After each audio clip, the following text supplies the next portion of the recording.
Retail pharmacy is in the midst of major transformation, from the AI revolution to the industry's push for PBM reform. At the NACDS annual meeting, DSN sat down for exclusive interviews with executives from some of the nation's top retailers to get an insider view of their market strategy and to ask what's on their radar for 2025 and beyond. My guest today, Rick Gates, Senior Vice President and Chief Pharmacy Officer at Walgreens and the new NACDS Chair. So Rick, thank you for joining us again. Of course. Last year, when we were here, we met, we talked about some issues. A lot has happened since then. Stuff we're not going to go into, tariffs and inflation and what have you. But I think one of the biggest change is that you're in your role with NACDS. You are going to be the chairman for the next year.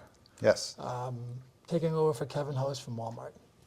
Tell us about your priorities and NACDS's priorities. Yeah, well, first of all, it's a true honor to be named chairman of NACDS, and I think what I'm really excited about is it's an impactful organization, and I think we are really starting to get behind some really meaty topics to really drive change into what we're doing. And I think as chairman over the next year, I think there's three kind of priorities that I'm working with the teams to say, how do we kind of get acceleration? And the first one is driving change. You know, you've got to look at the profession that we sit in. And I think we may have actually mentioned this last year, but you know, I'm a pharmacist by training. I worked in our stores, and a lot of the core dispensing things that we do are still similar today as they were back when I practiced many years ago. I'll just leave it there. But I think what's important is we've got to modernize. You know, we've got to do things like invest in central fill, centralized services, use of digital tools, right? When it comes to phones or all that stuff, even AI and other types of ways to lean in to create efficiencies in our stores to make it easier for our pharmacists to have that impact and that one-on-one touch with their patients. And so driving change is something you're going to hear a lot of it, because we've got to not just sit back on dispensing as a core of what we do. We all have to invest and lean into really changing that environment to what we're doing. Yeah. The second thing is really important, that we are elevating the profession. And that's not what you normally hear me say, because I'm going to nuance this. You're hearing the challenge of pharmacist shortages. You're hearing the challenge that may be coming from not getting enough people enrolled. You know, we've got to work closer with academia and with the industry to say, how do we get that next generation pharmacist excited to come into the profession, and then start to really get some momentum behind enrollments and pharmacists coming out that want to really have the impact at the community level, which is what we serve, obviously, as a retail side. And the third is strengthening kind of our collective impact. And that goes back to what you hear us talk a lot about. That's looking at things like PBM reform, provider status, you know, the things that are going to really help us start to accelerate into being seen as beyond dispensing, which is kind of what we're still looked at today. And so those are really critical to create more predictability, if you will, in payment models for pharmacies, so that we can then invest back in care programs and driving better outcomes for them. And so that's kind of the agenda of what I'm doing with NACDS, is really saying that, right? You know, and if we can do that over this next year, I think it's going to really set us up to accelerate. And I think once I hand off my chairmanship next year at this point in time. Yeah. So you mentioned two things that I want to kind of expand on, and that is community pharmacy, and you also mentioned staffing and education. So I know you started PharmSmart, PharmStart. PharmStart. Yep. Tell us a little bit about PharmStart, and then tell us about the future for community pharmacy.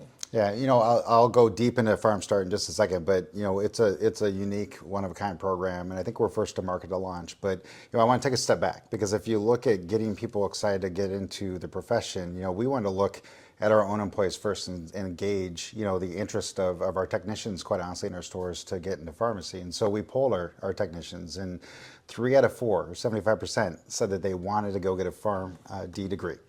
But they said there's 3 barriers. One is they may not have the prerequisites to get into pharmacy school. The second is the burden of the cost of actually going to pharmacy school. And the third is actually the work-life balance, right? I have to work and I'm going to school and all that stuff. And so what you see us doing, and what PharmStart does, is it's really tackling one of those, and that's helping our technicians understand, do they meet the prerequisites to apply to PharmD school? And if they don't, then it actually funds them to do online courses at their own pace to make it easy for them to actually get their prerequisites to then be able to apply into pharmacy school. Okay. So taking one of those burdens off that they really had concerns about.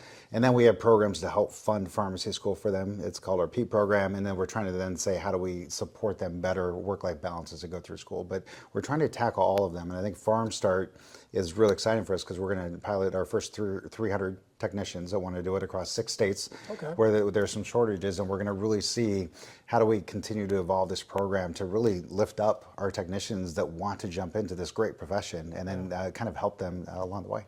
Right. So talk a little bit about community pharmacy and what is the future of that? You know, I think community pharmacy, it does go beyond, and I think, first of all, consumers, 80% of consumers say that they would look to pharmacies to do things beyond dispensing, right? So whether that's vaccines, which we already know they look to us for, right, but it also goes into like testing, test and treat, you know, coming in for strep tests, all those types of things are very common things that consumers already say they would trust pharmacists to do. Now we can't do that all the time, right? And so that's part of the challenge. And we don't get paid for it all the time either, and that's a challenge. And so when you look at the future of community pharmacy, we've got to do the first thing I said, invest in our platforms, make it easier for our pharmacists in our stores to have time to do the things that we know will drive down healthcare costs and actually improve the health of the community that they're in, right? Once you do that, then it starts to give you the ability to invest in programs to really say, how do I then work with our payers and get access to their members for these types of services? Because the community actually wants pharmacies to lean forward and do more for them. And I think we have got to enable ourselves to do that going forward. And it goes back to, you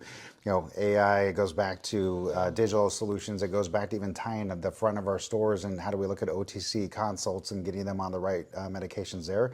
Pharmacists can play a very massive role in the communities that they're in if we actually enable them the right way. And so I think that's where we're headed. I think that what we're doing right now is we got to get through some of these, you know, reform barriers and all that stuff to help us get to that point.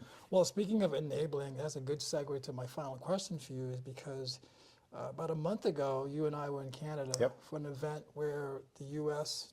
folks were learning from the Canadians and they were learning from us. And there was excitement in the room, quite frankly. What did you take away from that? You know, I think there's a couple takeaways. One, they're fortunate they don't have PBMs, and so we were educated. Not yet. That was actually true, but you know, they were trying to understand what PBMs are and what they do in the U.S. because I think they're starting to get their toes up into Canada as well. But I think for us, it goes back to they are further along the journey of where we think pharmacy can and should be than where we are here. And the same Canada, and actually quite honestly the UK is the same way. They have proof points where they are working, like Nova Scotia was a great example, right? Where the health minister who manages the medical spend is investing in pharmacy spend to drive down healthcare costs, right? And that's what we need to do here in the US. They're doing that, and then also giving the permission for pharmacists to be able to do different types of services, which are really getting at solving that local need, because they have a primary care shortage up in Canada. We have a pending primary care shortage here in America too. So I just feel like they're a couple steps ahead of us. And I think what we need to do is understand how do they actually get legislation across, and or how do they convince the payers, which is for them the government, right, the province. We need to get that same type of momentum here in the U.S. because I do think that those are the natural places that pharmacy is going to kind of lean into going forward. It's going to get away from dispensing, more about getting on therapy, staying on therapy, making sure that you're doing the right thing, and then managing all those other types of services for them beyond just dispensing. Right. Rick, thank you so much. Good luck on the next year. Thank you. And congratulations. Thank you so much. All right.